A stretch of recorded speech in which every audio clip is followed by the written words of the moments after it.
Natin dito. May mga kasama na kayo? Meron na asawa? Ano, sir? Wala pa? Wala. O, tatlo na pala yung baby boy natin dito.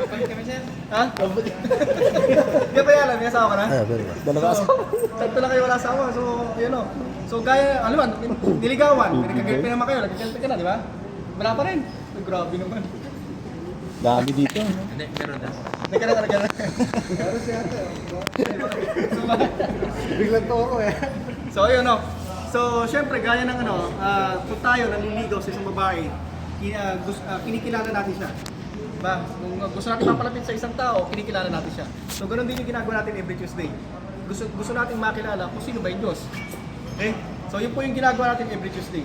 So every Tuesday meron tayong topic na pinag-uusapan at doon inaalam natin yung nilalaman ng Biblia. Ang pinag-uusapan lang po natin yung nilalaman ng Biblia. Wala tayong ibang pag-uusapan na wala sa Biblia.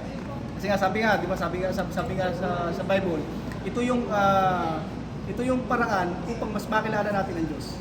Wala nang ibang aklat na makapagpapatunay kung sino ang Diyos.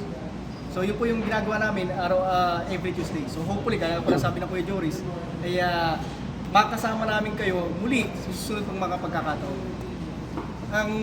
Kailan mga off nyo?